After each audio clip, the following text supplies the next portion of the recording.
पुष्पा पुष्पराज मैं झुकेगा नहीं साला।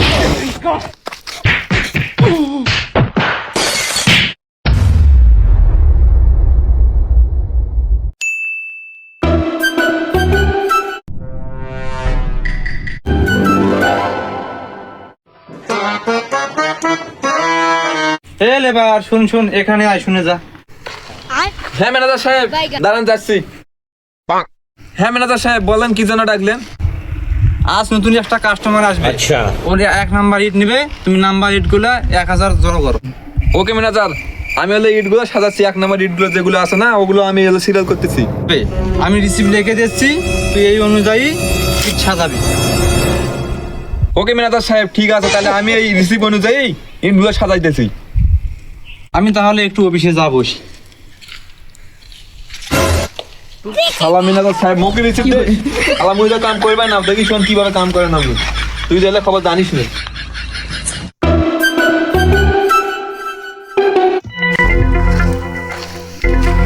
ছোট ভাই, এই অনুযায়ী একটা প্যাক বানান তো। প্যাক এই শালা মাল খাওয়া নাকি রে? এ ভাই আমার কাছে মাল নাই। আরে ভাই, বিষয়টা ওই রকম না। আমি তোকে বলতে চাচ্ছি, এই অনুযায়ী একটা ইটের খামাল কর তোর। अच्छा ठीक है। ও সেটা তো বলতে হবে রে আগে। এ ভাই, এখানকার ইট সম্পর্কে আমার কোনো ধারণা নাই। যেগুলো 3 নাম্বার ইট, তুই ওইগুলো সাজা।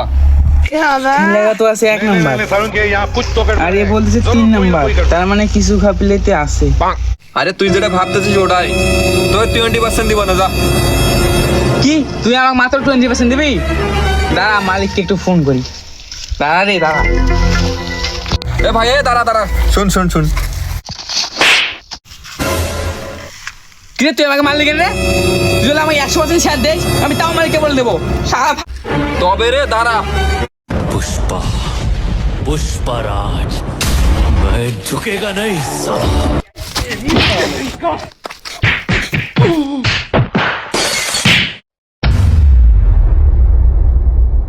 তো হ্যালো গাইস, এই ভিডিওটি আপনাদের কেমন লাগছে আপনারা অবশ্যই কমেন্টে জানাবেন।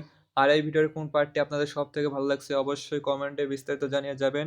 আর 2 সপ্তাহ পর আবার ভিডিও আসতেছে। আপনারা সকলে ভালো থাকবেন এবং ভিডিওগুলো দেখতে থাকবেন।